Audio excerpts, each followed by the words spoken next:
Hello everyone. We'll be starting shortly and getting everything set up, so please bear with me.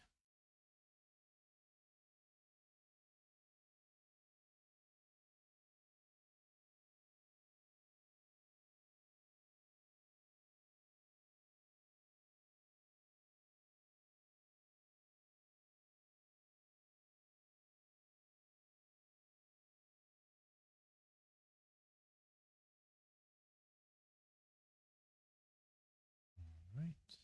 That's all done. That's all done. Close this.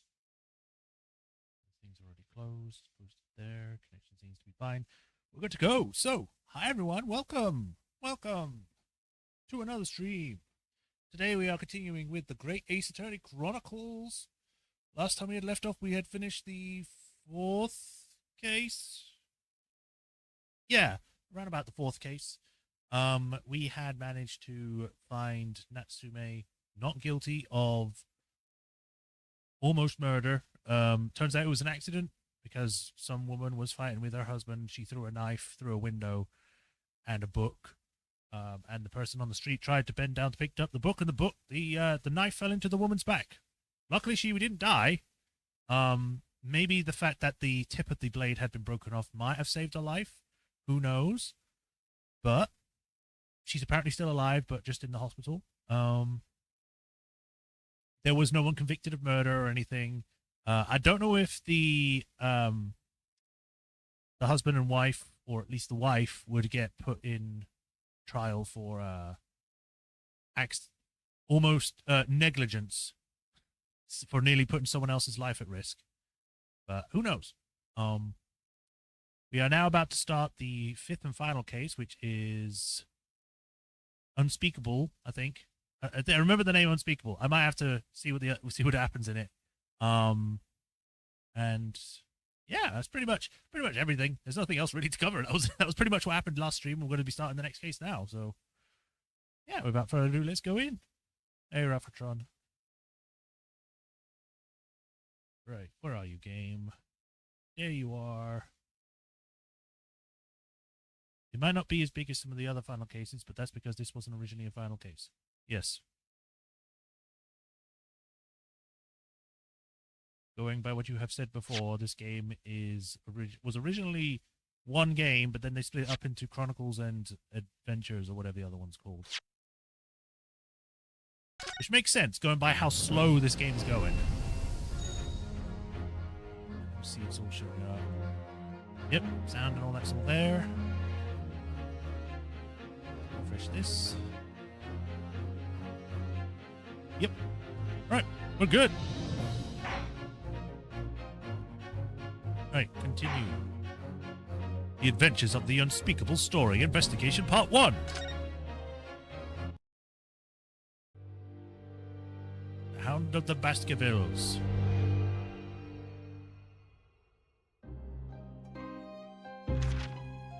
It's coming! Sholmes's cry pierced through the thick wall of fog around us. Wisps of vapor flowed over the pistol as I cocked it, and I waited, breathlessly, in the stillness. The silence lasted for what seemed an eternity, until, at last, it appeared. From the shadows of the cloud, an enormous beast sprang out upon us. He's a good boy. A hound it was. Pet him. But not such a hound as any mortal has ever seen. Its eyes glowed with a smoldering glare. The whole of its ox-sized body was outlined in white-hot flames. White-hot flames. Its rumbling pant and hideous howl, so terrified was I that I began to tremble with fear. Look well, Wilson, Sholmes declared, gazing upon the mystical beast. For this is the diabolical hound of the Baskervilles. We shall take him home and put him in our house. He'll be a good guard dog. First 2 months? Okay, so it doesn't start like literally the next day, because the first few cases before this one were like one after the other. This is 2 months later? Okay. The first 2 months in London passed by in a flash. In that disconcerting courtroom experience we were first thrown into on the day we arrived in the country. and in Soseki-san's terrible ordeal that had followed closely behind, we had emerged victorious. However, there then came an abrupt end to our opportunities to appear in court, because the court exploded, which was hardly surprising, of course, since I was nothing more than an amateur, an unknown student of law from a faraway land. Dude, you've been in 2 cases, both of which had the Reaper in it, and won. I don't think that counts as being seen as an amateur at this point. So life in my little office was very quiet. That is, until it was shattered one day by that fateful telegram. 15th of April, 9:13 a.m. Naruhodo's legal consultancy. I don't need to do the sound effects, did it for me. We have a table, and a blue thing, and an orange. That morning, I was woken by the unreserved knocking on the door by the telegram boy. But after he'd gone, Suzaru-san's behavior became very obviously strange. Suzaru-san? Yes! It's time to leave for court already. Then let me see. What cases is it today? I don't think I'm scheduled to defend anyone at the moment, am I? Oh, no, of course not. How silly of me. But I think Iris said she would take us a breakfast this morning. Shall we go down to see Mr. Sholmes' suite? Yes. Iris makes the most delicious breakfast food. She does, doesn't she? And once our bellies are full, we can leave for court in fighting fit form. Let me see. What case is it today? We go again. It's getting antsy.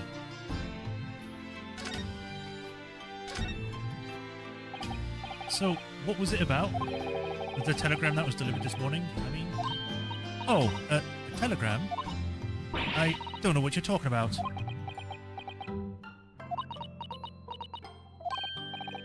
Sorry, but you're not going to get away with that. Well, I didn't think I would. Actually, don't give it a moment's thought. It's nothing. Nothing interesting. Not boring, in fact. It was just a boring old telegram. That's 3 times now that she's tried and failed to convince me it was nothing. I promised that I'll tell you about it at some point. Alright, I understand. Ooh, it turns out no one's dead and they're coming back to haunt you! They're gonna take over your business soon! Ooh! That's why she wants you to have a case now!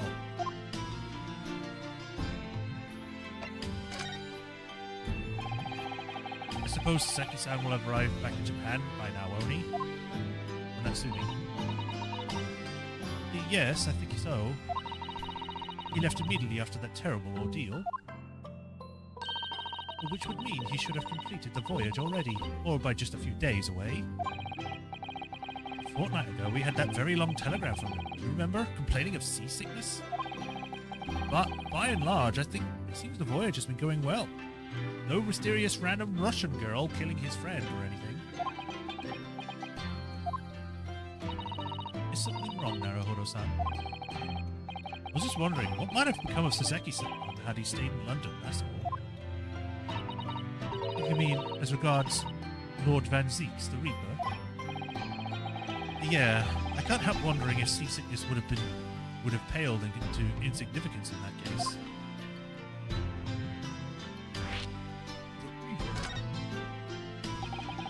What is it they say? That no one who stands in the dock can be saved from the Reaper, right? The way that nightmarish trial ended on the very day we arrived in London. Even 2 months on, the cause of the dreadful fire is still a mystery. Yes, but at least Soseki-san is safely out of the country now. Presumably that means... Emergency telegram! Ship on the near the coast of Japan sinks into the ocean, is never seen again. 1,000 people killed, including this Soseki-san person. curse of the Reaper can only take effect within the confines of the city of London, perhaps. Even if that's the case, it's a little comfort. I have a terrible sense of foreboding.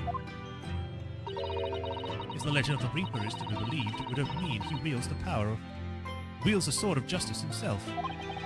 Come to think of it, I wonder what he's been up to these past 2 months. Surely not wielding that sword against more acquitted defendants. No, I don't think so. Apparently, Lord Van Seeks has appeared in court once since our last encounter. He only comes to challenge you, Naruhodo! Oh? Yes, since Seki-san's trial, he's withdrawn from judicial service again, it seems. Really? Just like before, when he wasn't seen in court at all for several years. He only comes in when a Japanese student shows up, and he's like, I've got to teach this Japanese student a lesson, and then gets beaten. And he's like, damn it, I'll get him next time! So, it's just been me who's had to face him in his recent spate of trials, then. Just my luck.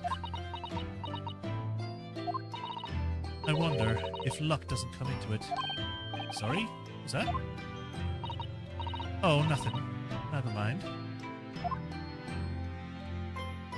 Hey, Baloroth, welcome. Time to look at everything. Oh, a shovel. Or a spade. That spade has been in here since we started renting the place. Oh, that's not a spade, Naruhodo-san. It's a shovel. No, shovels are for digging. That's for scooping up loose material. It's a spade. No, spades are for digging. That's not... that's for scooping up loose material. It's a shovel. I don't want to have to dig a hole for myself, so let's leave it. I've investigated thoroughly, but I can't find anything out about this place.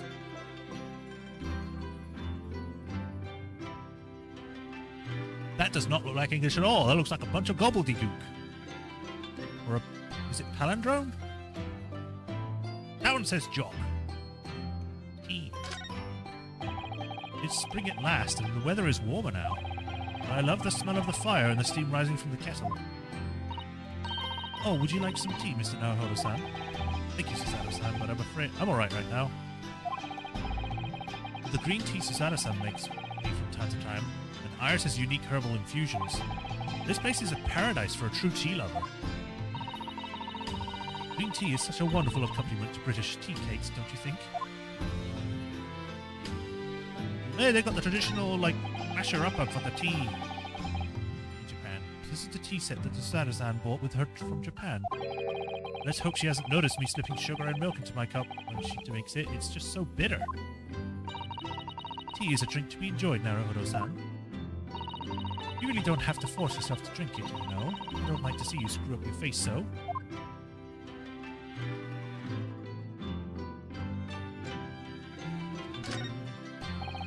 I've only been here in London for about 2 months. My desk is starting to look a little messy already. You could tidy it up once in a while. Susanoo-san, I always say, making a mess is a small sacrifice to pay for being able to further your studies. And time spent studying up is... And time spent tidying... Oh, tidying up. Tidying up is time you can't devote to the same cause. And time spent on ridiculous arguments is time that could be better spent on some simple housework. She wins, but I'm supposed to be the lawyer here. I'm the one that's supposed to win. How dare she? I'm firing her. No more. The Daruma doll I brought with me from home. Still with only one eye coloured in. I'd said I'd colour in the other eye once I won my first court case here in Britain, but... But you have won, haven't you? Twice, in fact. Because I feel as though I'm still lacking as a lawyer. That's not... You promised you would colour it in when you won a case. You've won a case. You didn't say anything about feeling more secure as a lawyer. You said that for the second case that you were. I'll tell you what, why don't you colour the other eye in once you think I'm a proper, fully fledged lawyer? Never, then. If you insist.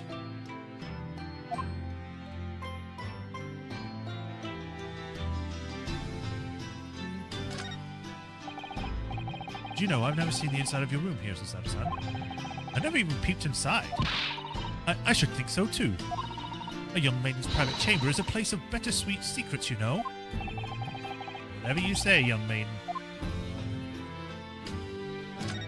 And click. What's this blue thing? This must be the telegram. Let's see. Ah!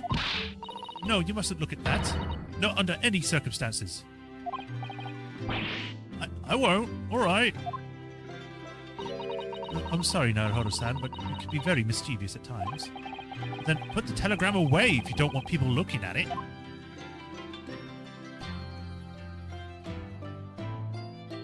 It's like a calligraphy brush. We're rather lucky to find that old aquarium left behind here. The prawns that we put in there are doing rather well, and the anemones too. It's a wonderful invention, isn't it? The sea behind glass inside your room. Another example of Great Britain's greatness. It's literally a fish tank. It's not a big invention. It's literally a few panes of glass in a wooden case. Having to clean it out and change the water isn't so great, though, is it? I'm going to talk about this giant hanging of garlic or onions. So we're protected against vampires. Hey, you want to look at my badge? Or whatever, armband? It means a great deal to me, you know. That you cherish this armband so and wear it each time you appear in court. Well, it's very important to me. It's what shows that I'm a lawyer. And whenever I wear it, I feel as though it gives me strength through Cosmo. I absolutely can't be without it, especially when I'm at a critical point in trials. But just the other day, I noticed you wearing it when we went to visit that park. Sometimes I forget to take it off. Right, time to go downstairs.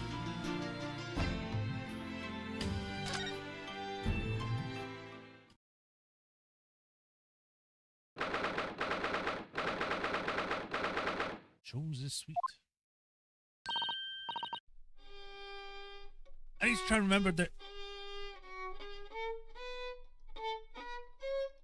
Oh God! I was about to say something, then I heard this awful violin playing. Morning, Bruno. Morning, Susie. I'm trying to remember her accent that I had for her or whatever. Good morning, Iris. Iris. What is it, Bruno?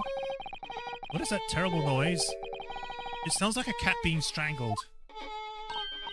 Ah, yes, you noticed that, didn't you? Put the weapon down. Where's your big, massive, machine that was here?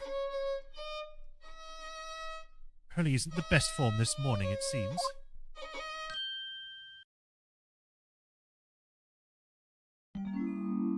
He's depressed. Hello. Hello, Mr. Sholmes. Good morning. Good morning to die, perhaps. Has something happened, Mr. Sholmes? You look miserable, and the way you were playing with the violin before. Huh. My analytical mind is dead. Music is dead. The world is dead. Damn this blanched existence! That's all it is, my dear fellow. Nothing of consequence. I'm afraid I don't understand. The fact that I'm having to, play him dead when I've always played him, hyperactive and everything is kind of funny. And weird. Well, Iris, isn't it time we ate? Some dry toast and insipid coffee for me, if it's not too much trouble.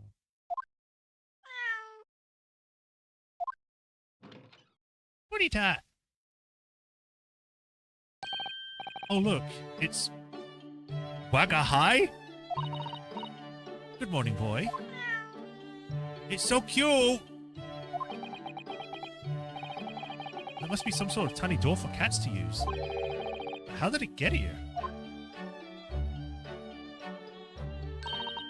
Well then, everyone, time for breakfast. Oh, wonderful. Let me help you, Iris. It would indeed be a fine day to die. I knew something looked different. Something's missing from Mr. Shom's desk.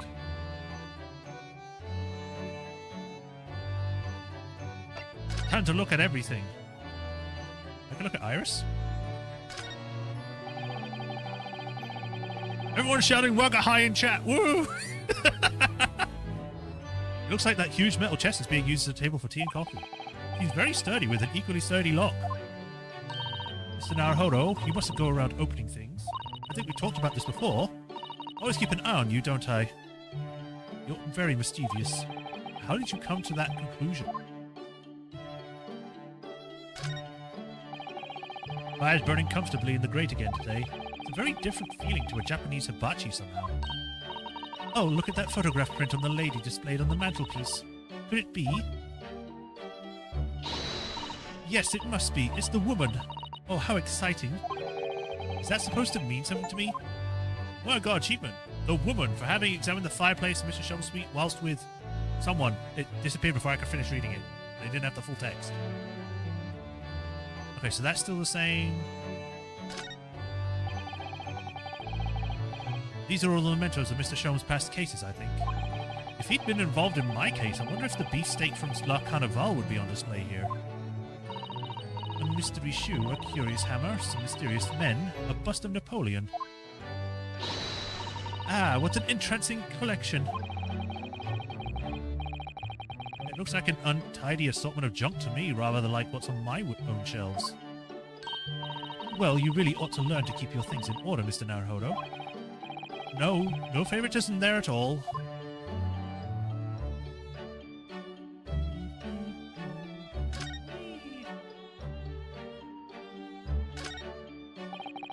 Iris's beautiful tea set is here on the table as usual. A cup of one of her special herbal blends always helps me to relax when I'm feeling strained.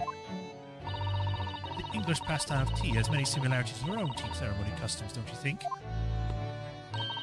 It's the idea of hospitality behind it. That's the essence of tea.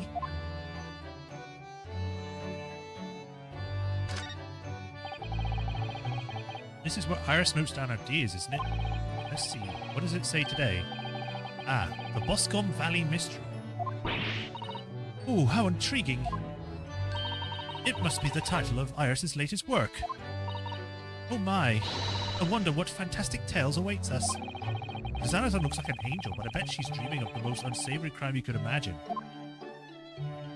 Okay.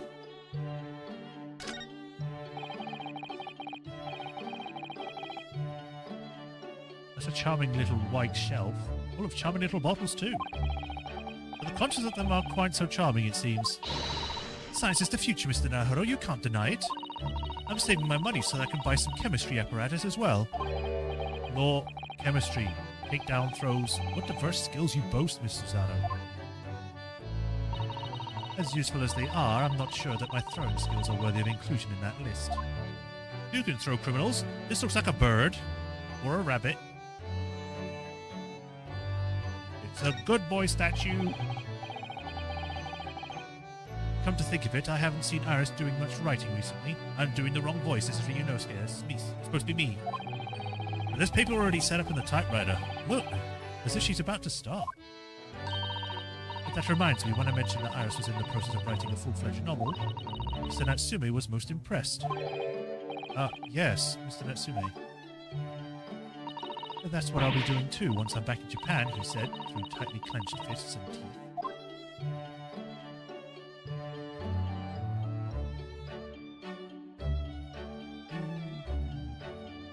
This blue bottle is very, standout. Let's go to the opposite side. Look at Mr. Shom's desk. It's completely clear. Isn't that enormous machine usually on it? We can never hope to understand what goes on in the great detective's mind, Mr. Naruhodo. Why, next time we're invited, we may find he's vacated the entire suite. That's scarily plausible, actually. After he invited us to live with him, if he just leaves, then that'd be kind of sad. I get the feeling that Naruhodo and like Sholmes have the same sort of thing where they just leave stuff everywhere, but Sholmes is like famous. He gets a pass. There are all sorts of these shelves, chemistry apparatus, books, papers, and lots of things I've never seen before. It's all heaped up so high, I can't even help feeling that the whole lot is going to topple over at any moment. Oh, it's such a charmingly untidy collection of paraphernalia, isn't it? It looks just messy to me, like my desk. But you, Mr. Naruhodo, must learn to tidy up after yourself. No favoritism there, then. The R is still there. Ah, yes, the letters V and R inscribed on the wall in bullet holes. Isn't it the initials of the Queen or something? Well, her last name doesn't begin with an A, right? It's so delightful to see it in the flesh, having read about it in the stories. It's so inspiring. I've fired 100 arrows into my own wall at home to make the character for Sue for Zazato, you know. Sue, her. But perhaps there are some things that Great Detectives does that you don't need to copy.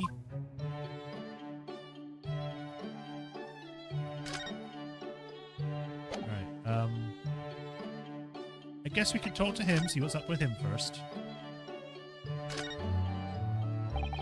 You seem to be very unhappy this morning, Mr. Sholmes. What happened? It used to be the case that in my hands, this violin sung like the drawn chorus. Its mellicent tones would make flowers bloom. It would? But now, the muses are unamused at me. The goddess of music has thrown me over. Whatever do you mean, Mr. Sholmes? For hours I've bowed, for days even. Through the night I've endeavored to no avail. That sound, my tone, is lost. That brilliant, clear, unwavering tone. Gone forever. No more recitals of bridal emotion.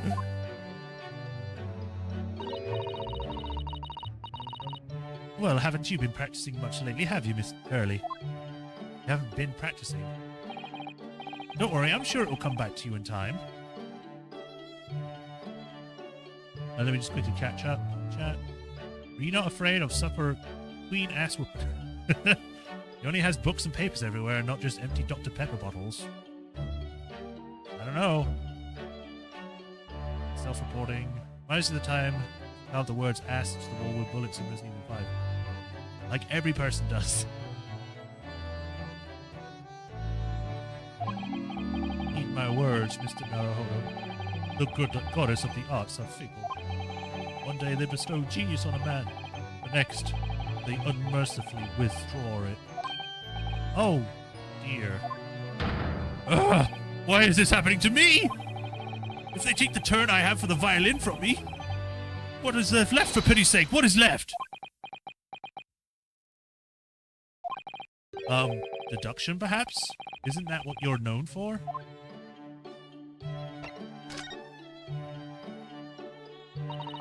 Mr. Sholmes, I don't like to pry, but your desk looks rather empty today. Ah, well done, Mrs. Addo. Your observational skills give you credit. Oh, no, Mr. Sholmes, they pale in significance when compared to yours. You'd struggle not to notice, wouldn't you? You mean Hurley's great analytoscope? That's a Wendy Bank now. Sorry? It's a Windy Bank? No, Windy Banks. The pawnbrokery.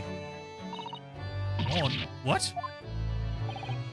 You mean you pawned the enormous machine off yours? Or, wait, of yours?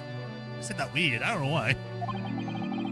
It has some considerable value, you see. Quite undeservingly.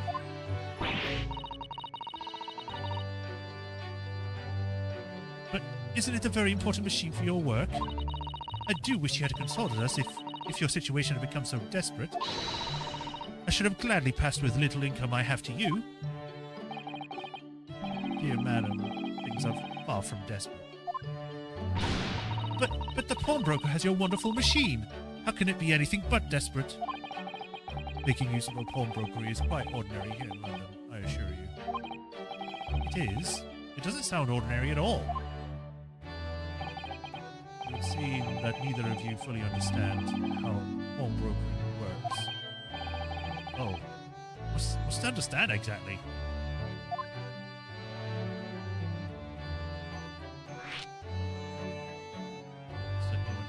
Arting. Started acting again recently, didn't it? How pawnbroking works. What did you mean when you said we didn't fully understand how pawnbroking works? To the people of London, pawnbrokeries are akin to banks. Not anymore. I rarely see any pawnbrokers. I've never actually seen one now I think about it. Oh, no, wait, no. I have seen one. I just remembered, yeah, I've seen at least 2. Yeah, never mind. But yeah, they're not used as much anymore. If at all. I don't even think those places exist anymore. The ones I went to. Banks. On Mondays, merchants will increase their finest jackets or trappings to their pawnbroker of choice. With the money they receive in return, they are able to trade happily through the week. And then on Saturdays, they go to recover their things using the money they earned. I have no idea. Wrong voice. This has been a fascinating lesson for us. Everyone does it, you see, especially people in inner London. And should they have money to spare, they would purchase another fine jacket. Not to wear, obviously, but to pawn, should the need arise. Oh, how ingenious! So whenever we have something that get in the way, we leave it at Windybanks, you see. A pawnbrokery can be thought of as an extremely secure vault. It's kind of funny that they've got the same sound effects for him, they just made it have a lower key. And it sounds like not as, you know, aha! It's more like, aha. Who would have thought that even a pawnbrokers are different here in Great Britain? Of course, you have to watch Hurley with it. Sometimes he pawns things he really shouldn't. Don't you, Hurley? What does it matter? The world is dead to me now. Alright. Well, now we need to go to speak to Iris and ask her.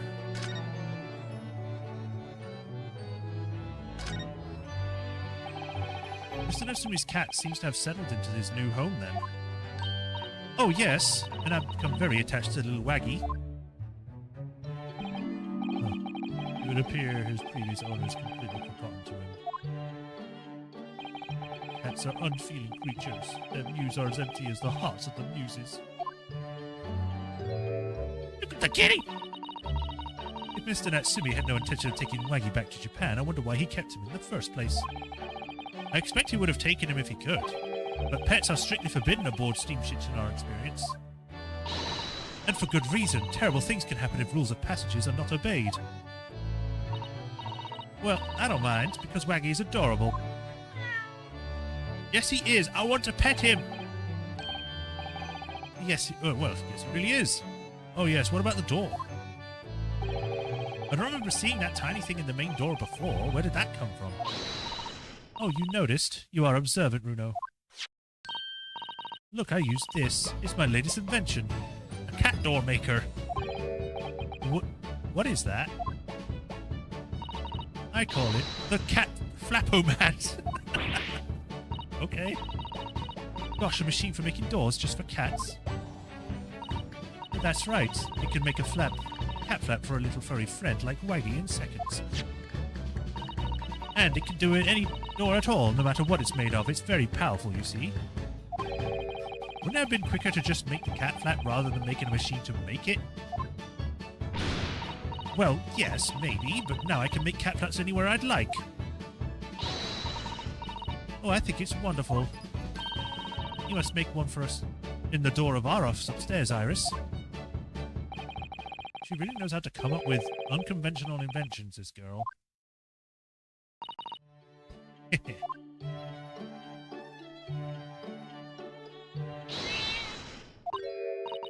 Oh, what was that? Wakahai?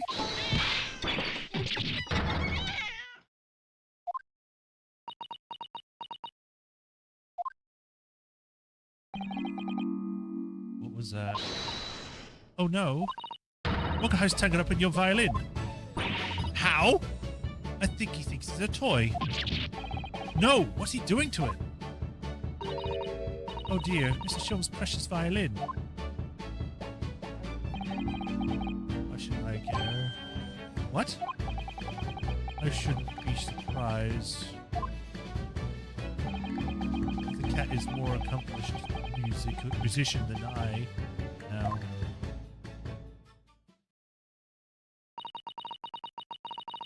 Put my Van Zeek's Bean plushie down to wash me. There's a Van Zeek's Bean plushie?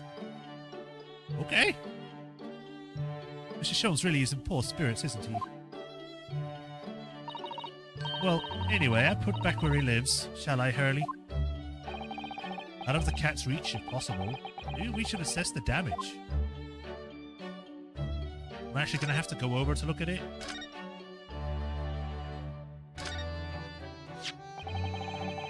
So this is the violin, is it?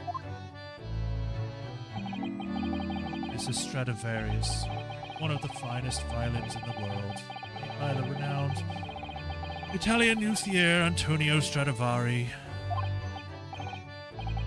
The marketable plushie. Oh, I see. Doesn't really look like anything special to me. That's because you're uncultured, Ryunosuke. You don't know anything about violins. I know about this violin, and I'm not even a violin player. I happened upon it covered in dust, languishing in a pawn shop down a nondescript back alley. The broker had no idea of its value, so I was able to purchase it for a mere 55 shillings. How honourable of you. And until today, it had been my faithful companion every great Pagani-inspired performance I have made. I ask you, is there a reason to live in a world devoid of music? To tolerate this blanched existence? There is none!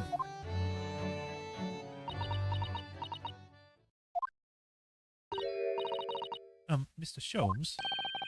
What, dear madam, what? My thoughts are preoccupied with fancies of release from this dull routine. Well, it's about the violin. It looks very different to normal, wouldn't you think? What do you mean, Miss Susato? Oh, Susie's right.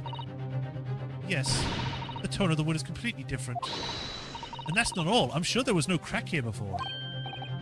Wait, it's not even the right size, is it? What's this?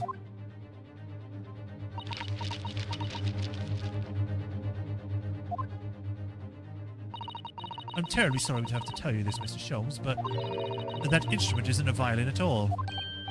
Then what? I believe it's very dramatic for finding out this isn't actually a violin. It's an entirely different instrument called a viola.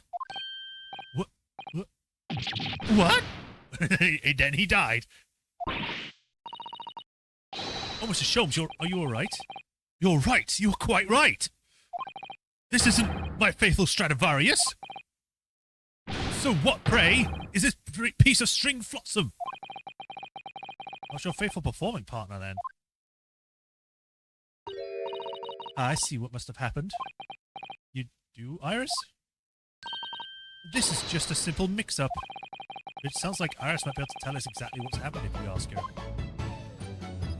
Seeing Holmes fall over like that was kind of funny. Sholmes.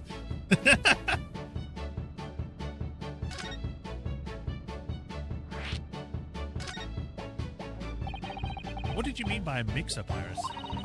Well, you see, this violin... Sorry, this viola, I mean... was a Windybanks until last week. At the pawnbrokers? That's the wrong voice. Not at Mr. Sholmes' beloved musical partner. Or not Mr. Sholmes' beloved... There's a problem from the east, with which you are no doubt familiar, my dear fellows. You're back to normal now. Always let a beloved child travel. Yes, indeed. So you sent your beloved violin to the pawnbrokers, in the hopes that it would experience personal growth? Whoops.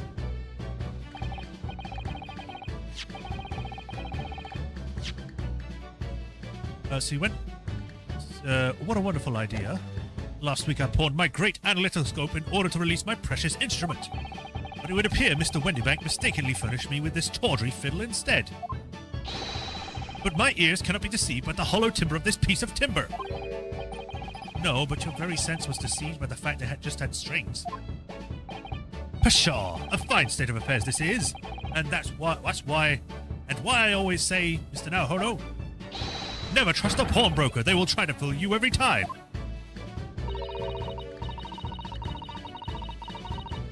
But earlier you told us you could think of that you could think of a pawnbroker as an extremely secure vault.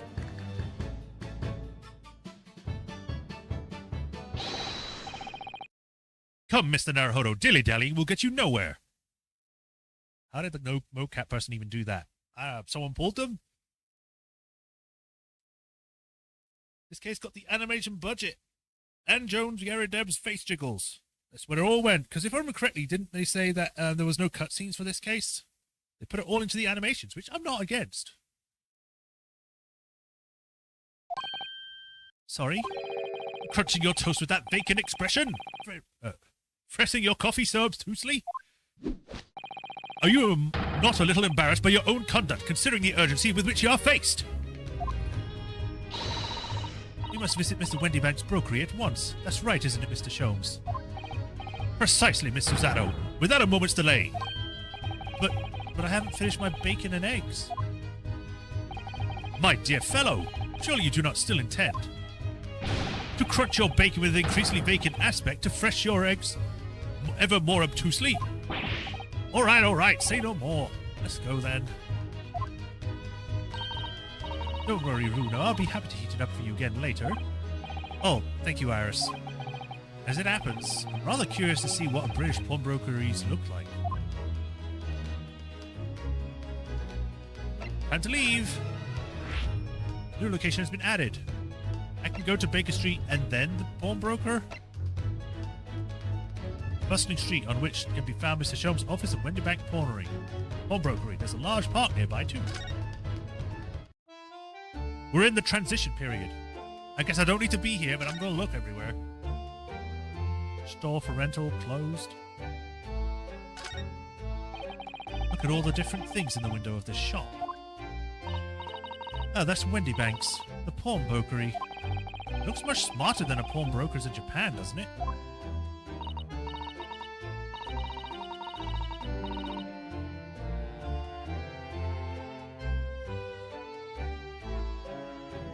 Yes, you're right. I find pawn shops at home rather inapproachable, personally.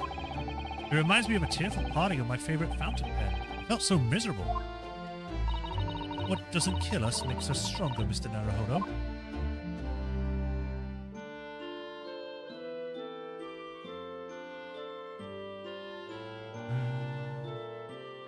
I can look left. Whoops.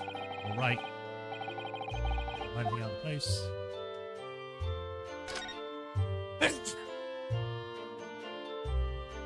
This was in the cutscene. It already's been 2 months since we started talking about taking lodgings here from above Mr. Sholmes' office. I still can't quite believe it. I never expected things would turn out like this. Oh, I know. To actually be sharing accommodations with the world's greatest detective. If I ever find myself before a court of law now, I will have not one regret. I don't know what you're talking about, but I'd be happy to defend you, of course.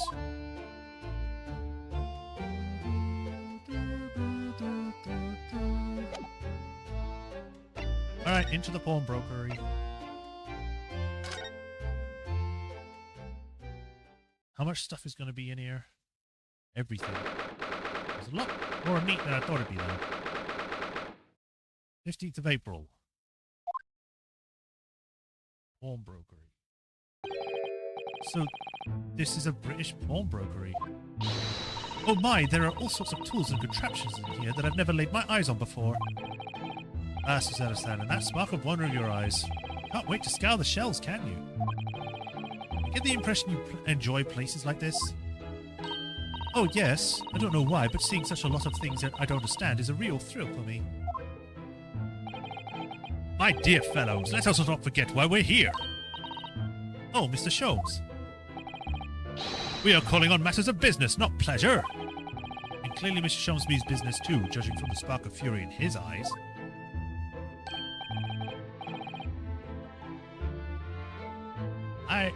Okay. He's got sideburns. Mr. Sholmes, welcome back. Did you hear that brazen welcome? Well, yes, we are potential customers after all. We are disgruntled customers, Mr. Naruhodo, and it's time to inform Mr. Benderbank of our ire. Come! The fight is afoot! Beard, mustache, orange. What are you doing, my dear fellows? We are not here for business, for browse or for interesting curios. We've come to teach this broker a lesson. Oh, but there are just so many fascinating items. It looks as though we have to talk to Mr. Wendybank first before you can explore here, Mr. Zado. Fine.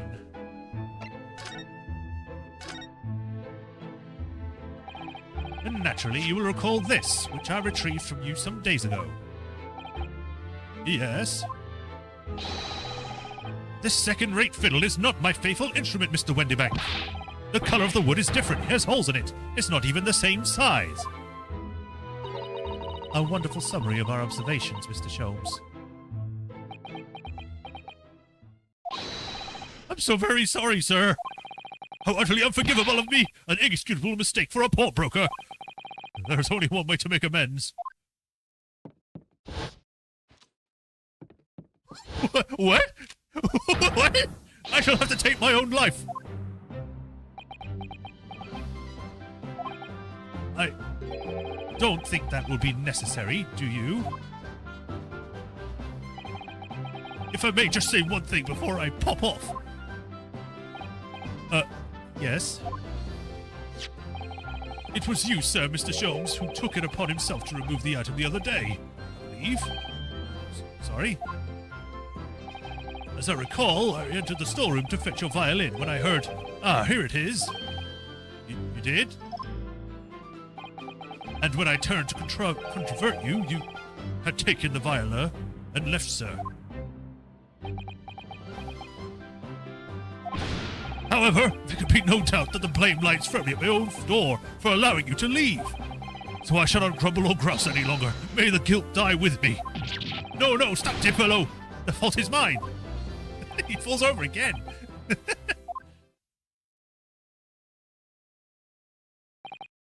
It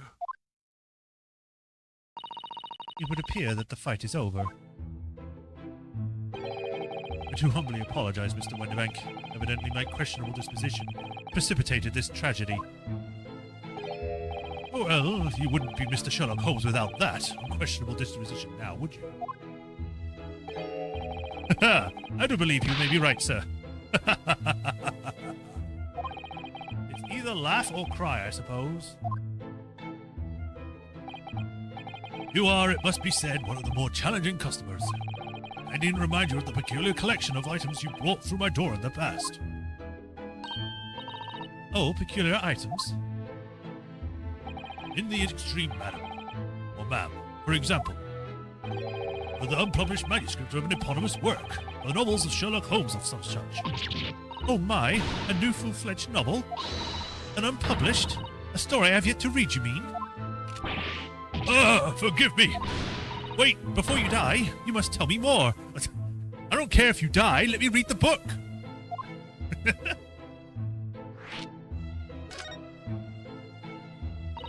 I must know more, tell me everything. Wow, Susanna-san is really fired up now. Is there really an unpublished story under this very roof? Well, one day the gentleman here brought in an old metal chest, you see. I should like to entrust you the care for a while, Mr. Wendybank. For a chest like that, 1 shilling, sir, no farthing more. It houses something of very great value indeed. The latest manuscript, recounting the adventures of Mr. Sherlock Holmes. I beg your pardon, a manuscript? You wish to deposit a manuscript? And he sneezes and... Oh, bless me. Sorry. Indeed I do, for I am confident to be quite safe here.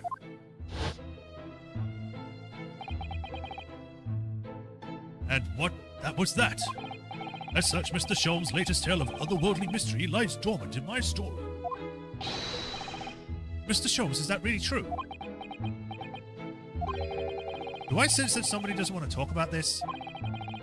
I continue to pay your fee, do I not? Then kindly continue to store my belongings securely. Of course, sir, of course.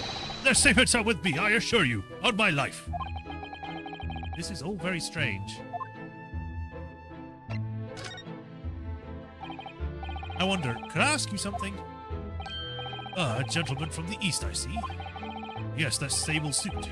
Suppose I could offer you sixpence for it. 6 pence? That's not enough for anything. I mean, maybe back then it was, but not that much. Without wishing to offend, the tone is somewhat dull. Sorry? Aha!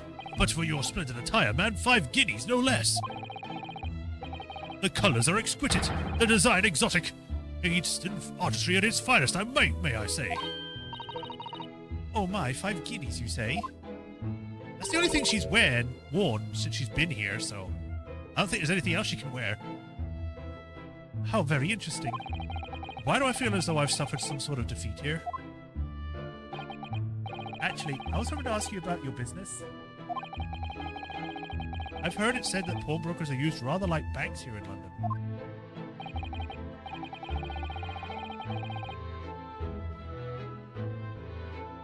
Yes, sir, indeed. Many of my customers utilize the establishment as you describe.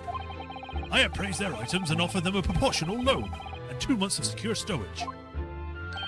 If in that time they repay the original sum to me plus the agreed interest, their items are happily returned. What happens if they don't pay the money? And then the items are offered for sale in my shop, as you can see on the shelves behind me. So you never sell items before the 2 months has passed, then? That's right, ma'am, that's right. Which means some considerable responsibility rests on my shoulders. Should a customer's precious belongings be lost, the only recompense is for me to end it all. The very idea of Mr. Windybank is an absurdity. One should never talk about one's own demise so casually, he said as he did it moments ago. Says the man who was telling us all it was a good day to die only this morning. And let us not forget that I have already helped you take measures to ensure such a tragedy never occurs. Oh, what sort of measures? I engineered a simple device which Mr. Windybank has installed here in his shop. I call it the Red-Handed Recorder. Is that not so, Mr. Windybank? What was that deep sigh about?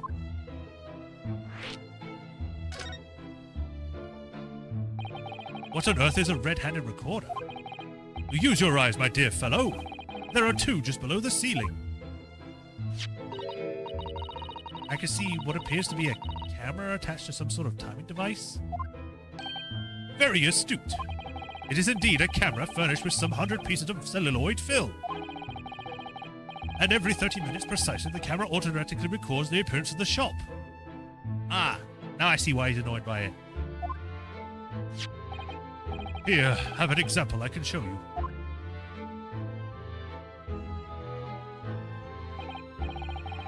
Yes. A print from the camera set to record the activity in the shop counter. I developed a special style of film so sensitive it produces a crystal clear image even in darkness. Also, it's in color, which wouldn't be a thing at this time. Really? That's extraordinary.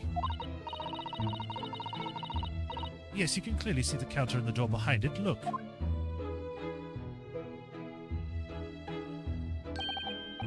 So you see, were some to enter the premises with ill intent, his identity would be summarily exposed. But did you not say that the photographic prints were taken at 30-minute intervals? Indeed, as you say, my dear madam. And then what if the incident were to occur in between times?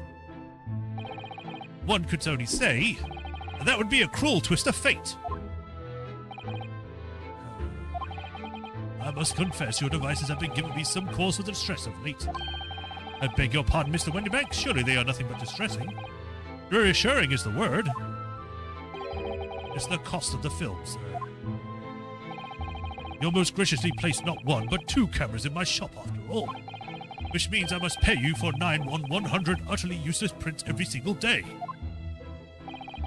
I'm afraid the cost of the film will break me before I'm very much older.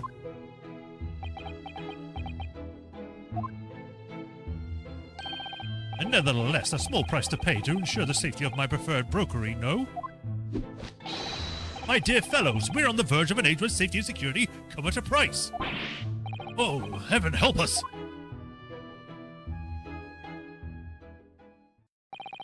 Now then, Mr. Sholmes, allow me to return your precious violin. There it is. Ah, the very thing! Thank you, Mr. Wendybank. Perhaps this might mark the end of that peculiar items you tried to pop. Because if anything were to happen to one of them, this would be the only answer. I really think you ought to stop waving that gun around. Someone could actually get hurt. Fear not. Sorry? I've only loaded a single bullet, so no one but myself could be possibly harmed.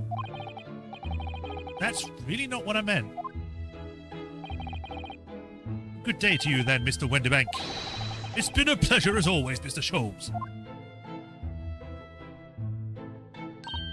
So, Mr. Naruhodo, now we can explore at last.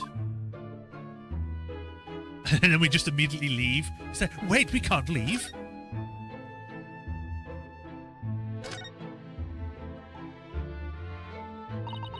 Look at that enormous ledger over on the counter there.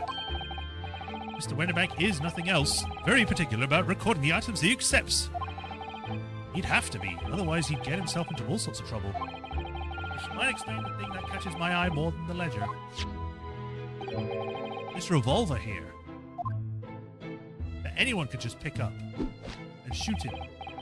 Do not entertain a single thought of pilfering an ancient article herein, my dear fellow. Huh? I assure you, Mr. Wendybank would not hesitate to draw that weapon with a speed belying his portly size. Oh, you don't mean he'd...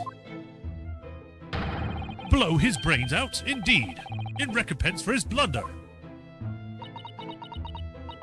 Oh my. But in any case, of course he would never do such a thing. How could you even suggest it? Skull. Curtain. There seems to be a little door hidden back there behind the curtain. That leads to the storage room where Mr. Wendybank keeps articles that are currently in pawn. Ah, I see. There's nothing more of particular interest inside. I certainly wouldn't recommend any larcenous activity. Recommend it or not, it's not something I tend to do. There is but one key, and Mr. Wendybank keeps it in his pocket at all times. Before he sleeps, he places it into a small pot, which he slides under his pillow. How on earth did you know about that, Mr. Sholmes? I am a detective, sir, and it's my business to know what others do not. I'm frequently assailed by information that I neither care for nor wish to retain. But Mr. Sholmes, you are a wonder, and the prime suspect if this pawnbrokery is ever burgled. Oh look, more shovels or spades. Look at this. What could this lovely big shiny box be? That, my dear madam, is a music box. Surely you have such things in your own country. Oh my, yes, but I've certainly never seen one so large before. Shall we listen a while? Starts playing like heavy metal music.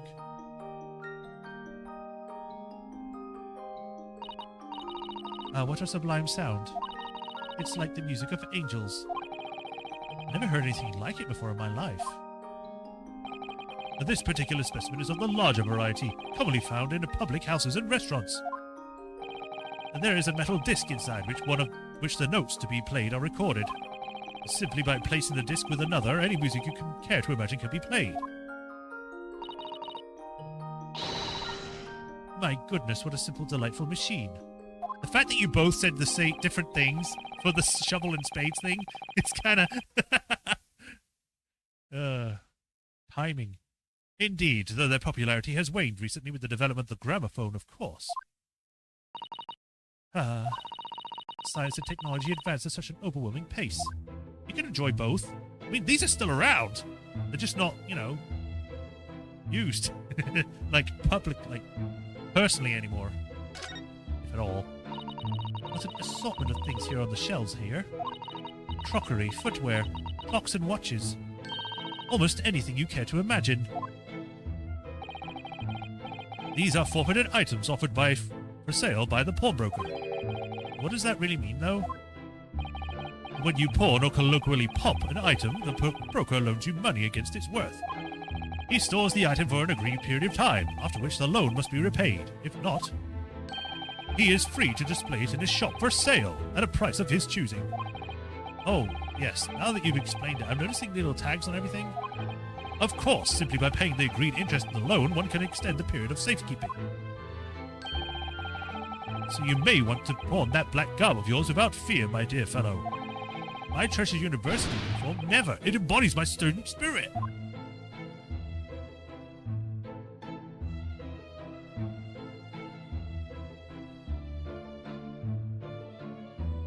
All these clocks. Oh, it's those, what are they called? The things that show images. That's like trying to show a story. Like we saw in, the other game. Bioshock Infinite. There we go. Got it eventually. Now what do you suppose this rather enormous machine does? It seems to have two little windows for looking through. Allow me to enlighten you, my dear fellows. What you are looking at is a stereoscope.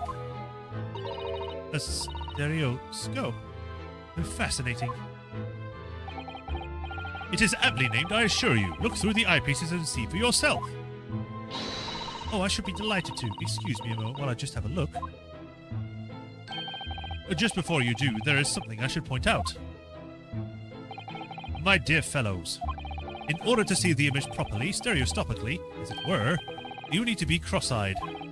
However, if that is beyond you, it is of little consequence today. Alright then, I'm gonna try it. You're a bit too high.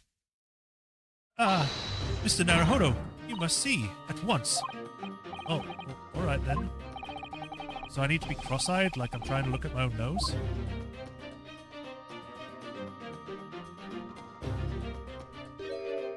Hey, it's the maid! The maid from the first trial we did here. What the? I don't believe it.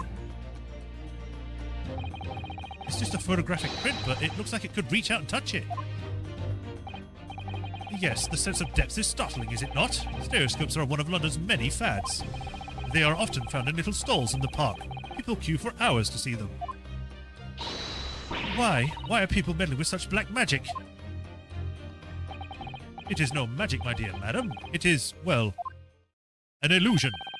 Far too complicated to explain at present. We shall save this lesson for another day. Oh. Creepy dolls. What's this? Look at this. Whatever could it be used for? I have no idea.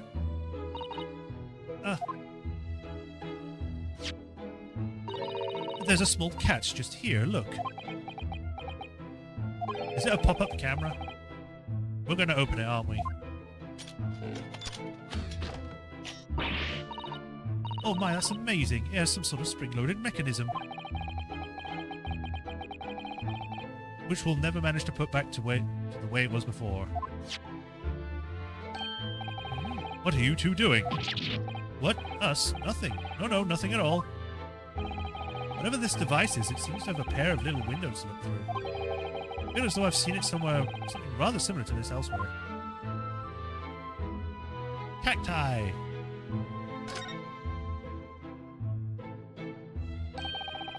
That's not a calendar you could easily miss, is it? It's still 15th of April, today's date. Yes, that's not for sale, I must point out. It is an Eastern-style page-a-day calendar. Every night at midnight, a tear off the front page to reveal the following day's date. The perfect calendar for a tearaway fellow such as yourself, Mr. Wenderbank. And who was it who walked out of here with the wrong violin before? Well, when the agreed storage period has passed without repayment, articles are forfeited, you see. So I have to keep a close eye on the date. If something of a pawnbroker's obsession, you might say. Oh, yes, I can see you're very dedicated to your job.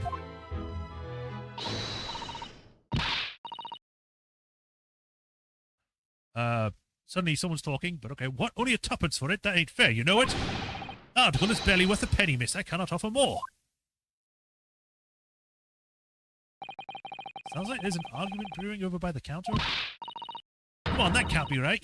Have you ever even had a proper butcher's at it? I've seen it all I need to see, young girl.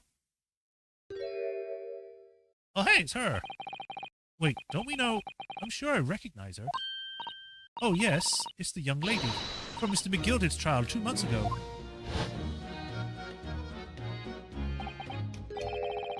Her name is Gina Lestrade, my lord. She is our chancer, earns her crust among large crowds, relieving people of their purses. What's commonly called a pickpocket.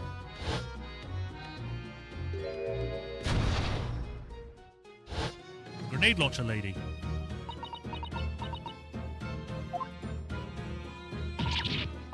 Gordon Bennett, you lot! Actually put that in the game, Gordon Bennett, nice. She still has this grenade launcher? Hello, Miss Lestrade, I hope you've been well. Eh? What, you remember me then, do you? Well, I remember being completely surrounded by smoke, that's for sure. So, what are you doing in here? Down and out like the rest of us. Nothing to eat. Come to pot that black weasel, sorry, coat, have you? What is it about this black uniform that makes everyone comment on it? Ah, good day, unless I'm much mistaken. You would be the young pickpocket who stole our experimental smoke grenade launcher. Mr. Sholmes. So, you have something of value to pawn, do you? Allow me to see the article and I shall negotiate with Mr. Winterbank on your behalf. Well, pull the other one. I don't need no help from some stuck-up D. Get out of my business. Go on, or I'll make trouble for you.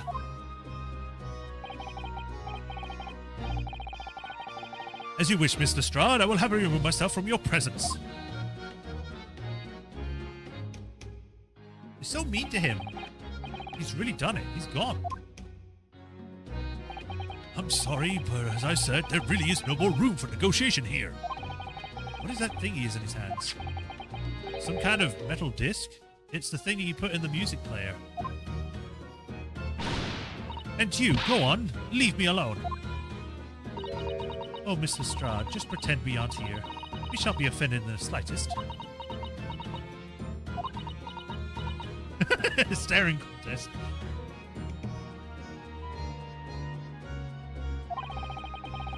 Cassandra really can stand her ground when she wants to. Whatever. I didn't mean to examine, I meant to talk.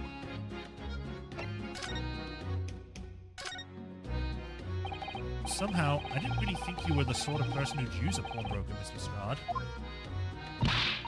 Yeah, well, I am, alright. I'm a Londoner, just like everyone else. That's a problem, is it? No, not at all. It's just that, well... Oh, I get it. I know what you're thinking. That thing probably don't even belong to her. Probably get on a dive, doesn't she? Yeah, I can see it written all over your Chevy Chase. Well, I might have been thinking something along those lines. You're not going to deny it, Mr. Naruhodo? Alright, then I'm just going to come out and ask you straight. Did you pawn things that you steal from other people? Well, I don't know how best to answer that, really. Suppose. Sometimes. You're not going to deny it either, Mr. Lestrade. But not this time, all right? I swear. That thing belongs to me. The disc that Mr. Winterbank is holding. Perhaps we should see what he has to say about all this.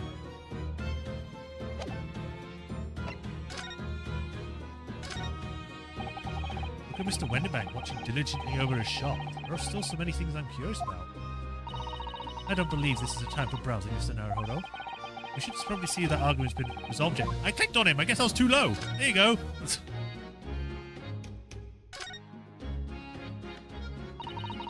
Mr. Wendybank, what exactly is this metal disc that Mr. Strahd has brought you?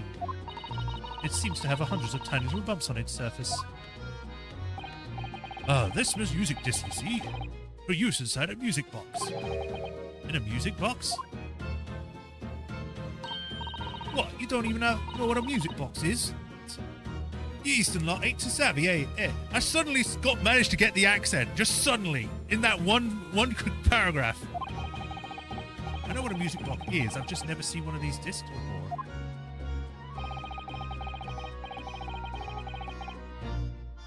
A small protrusion on the metal discs encode the tune to be played by the music box. You simply insert the disc and set the machine going, and beautiful music plays. It's so incredible. Tell us, what tune is on the disc? Well, I'm afraid I couldn't tell you that. There are so many different types of music box, you see. British-made, German, Swiss. I have no way of knowing which particular machine for this disc was made for. Ah, I see. And that's it in a nutshell. I wouldn't have any customers for an item like this, even if the young lady forfeited it. Really, I'm already offering more than I should at a penny. That's a packet of lies. He told me he did. He said it was, well...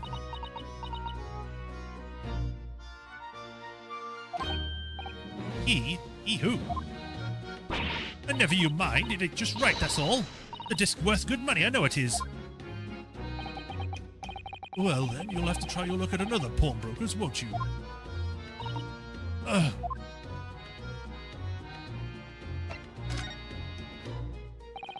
She's been here before, of course, this little oh god, tatterdemalion. I've never heard of that word. I see. And brought some dubious article or other with her every other single time, I might add. Dubious? What are you trying to say? I ain't an honest customer, me.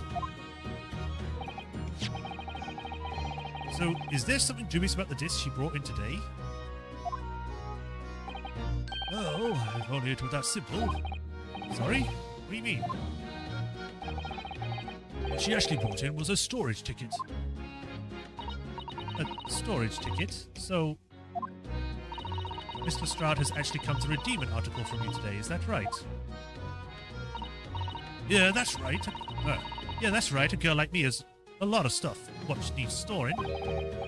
Alright, yes, that's definitely dubious. The article in question would have been forfeited at midnight tonight. But she gave me the ticket for it and repaid both the loan and the interest. I was obliged to return the article to her. But what was the article? Do tell us, Mr. Wendybank. The little scamp is wearing it, ma'am. It's the overcoat she redeemed. Oh. What? What's wrong with that? It fits, don't it? I mean, it's mine, so of course it does. So, what about the disc, then? How does that come into all of this? Maybe it involves pouring on. Ah, the disc is something else. A new article to pawn if the girl and I can agree on a price. I'm confused. I thought you said that Mr. Strahd brought it in a storage ticket today. It's really quite simple. Yes, the child brought me a storage ticket and the money owed on it, as you say. Now, this heavy black coat which she returned to her care, as I understood it. That's right, yes. And rather unsurprisingly, as soon as the little ragamuffin put the thing on, she went rifling through the pockets. Oh, you mean... What? Don't you know it's rude to stare at a lady? Ah, I see.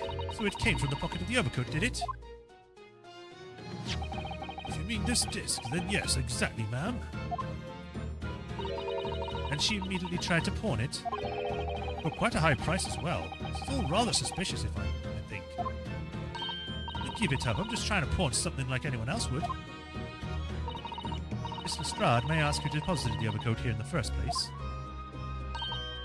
Well, me. It doesn't really appear to be your size. Me old man, it's me old man's, ain't it? Is it, Mr. Strahd?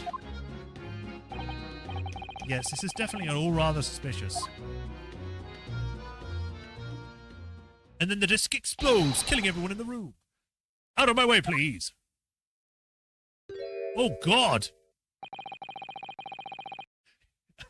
Immediately, the first moment I saw this guy, I was like, is that Dio? It's not, but I think it's because of the blonde hair. Yeah, you thought it was me all along. It was Dio. Who's this picture postcard English gentleman? So fancy. Good day to you, ladies, gentlemen. What's your problem, eh? There is no problem as long as you remove yourself. I have a matter to discuss with the proprietor. It's probably a bit more, like, lighter in how he says things. And if you intend to make a problem of it, I shall see you outside, little girl, for the hiding you deserve. Okay. Look, ain't it obvious? I ain't done talking with them yet. If you think you're such a gent, you should know how to wait in line. Well, you're an impotent little brat, aren't you? As well as a pickpocket. Eh? Who are you? How do you know who I am? The question is, how do you not know who I am? You haven't the courtesy even to remember the faces of your victims, it seems. What? You mean from you? A broker? Yes, sir. I believe that filthy pickpocket thief has just withdrawn an article from you, no? Yes, the article in question belongs to me. I demand for it to be returned at once. Oh my! Now that's a lie. What are you trying to pull? I'm getting confused with my accents for a second there. Give me back my overcoat, you wastrel, and needless to say... He is actually a JoJo character. He's doing the damn poses.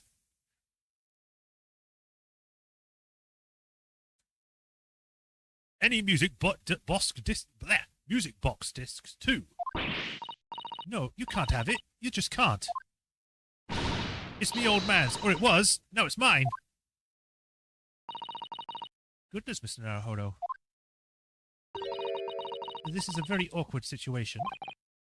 Yeah. I think perhaps we should hear both sides of the story in a little more detail.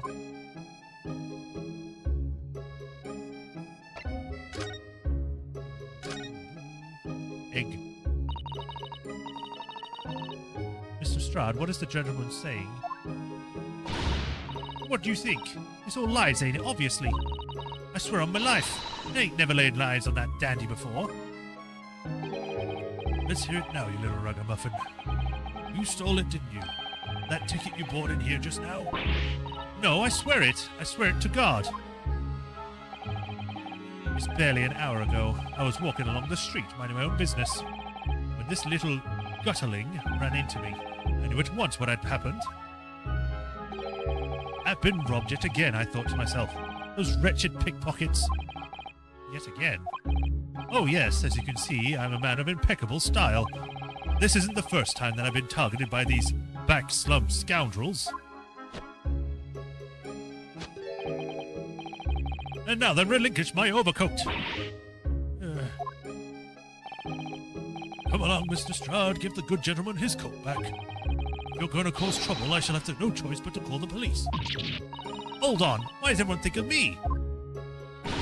Just look at this dandy cove. Do you think I'm the dodgy one? I'm sorry, but no one's going to believe you. Well, what about evidence? Yeah. Where's your evidence that I've stolen something, eh? Come on, let's see it. Oh, I have evidence, naturally. You what? Check the inside of the sleeve. It says my name on it. Evidence that the article Mr. Strauss had redeemed actually belongs to this gentleman. Of course, we need only consult Mr. Wendybank's ledger to know the truth. We'll be able to look up the name of the person who deposited the article in the first place. Yes, brilliant. I'm very sorry, but I'm afraid that won't be possible. Oh? I've never asked customers' names. That's a strict policy of mine. But why not? Well, now, as you can imagine, some of my customers have circumstances to consider. A great many of them prefer to maintain their anonymity. That word. Yes, I see. But then how can you know if an article belongs to the person asking to redeem it? Oh, it's quite simple. Good sir, might I trouble you for the watchword associated with the article in question? Of course, it's... Professor! Yes, that's right. And all the evidence we need. This gentleman is the rightful owner of the article, without a doubt.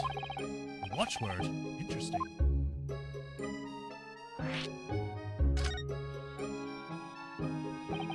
So, about these watchwords, Mr. Wendybank. As I just explained, I never ask customers' names when they deposit items with me. There are many reasons why. Certain customers would like to keep their activities secret. Oh, he's just suddenly here. He's holding whatever that is. Soap?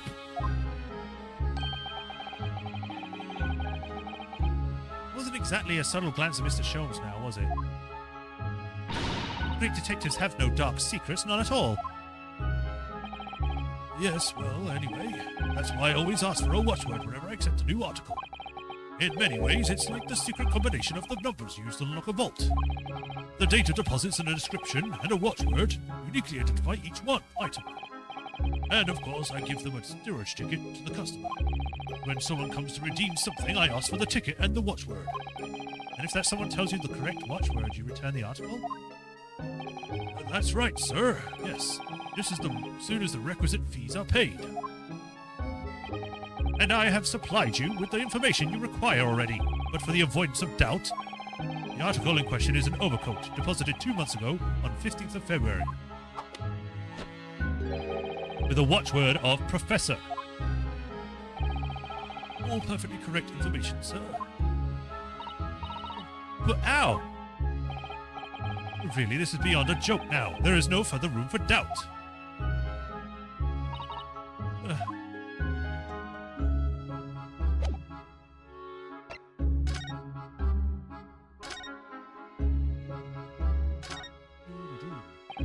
Excuse me, but who are you?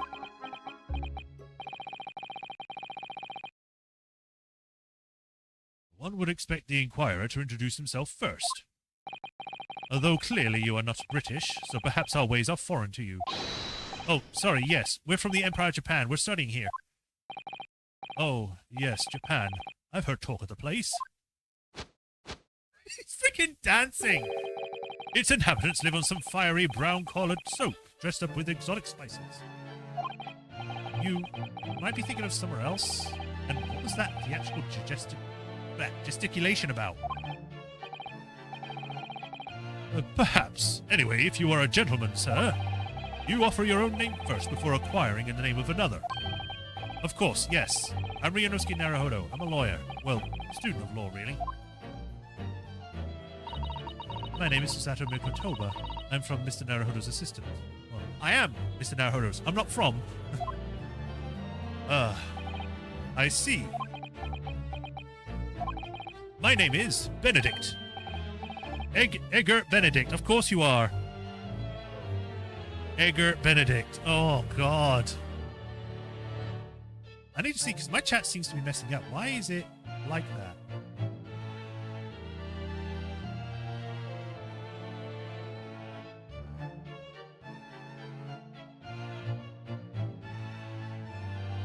Why is it doing that? It's not contracting the words properly now. One second, I'm going to have to close chat and then reopen it. So 1 second.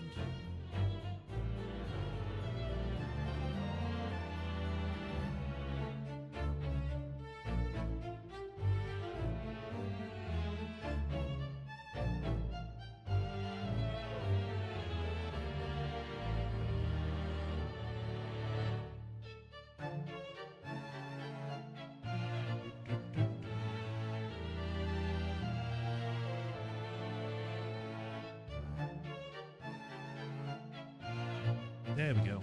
It fixed. That's the fakest name I've ever heard. It's not that fake. Is it? Refresh restream. Because it is way behind. It's still showing the beginning. My name is Benedict. Yes, Egad Benedict. The fact that he has to say yes means that it's probably a fake name.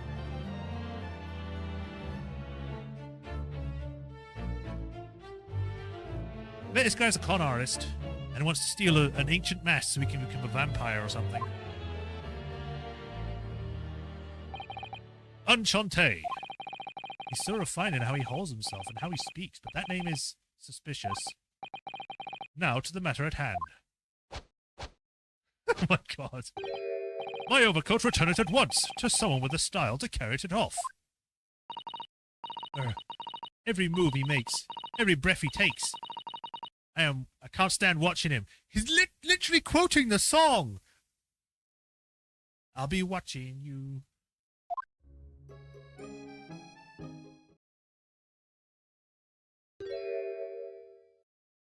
Yeah, it definitely fits him. So, let there be an end to the matter. And thank you for your custom, Mr. Egbert Benedict, sir. With such a reasonable rates of interest, I may even decide to come back. This is why I hate grown-ups. Just because I'm a diver, everyone thinks that makes me a liar. I mean, they literally proved that you weren't the owner, so yes.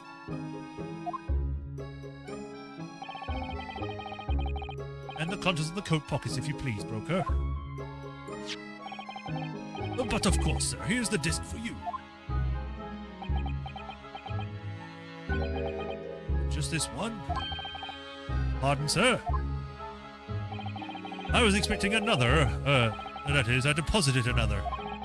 Another disc? Oh dear.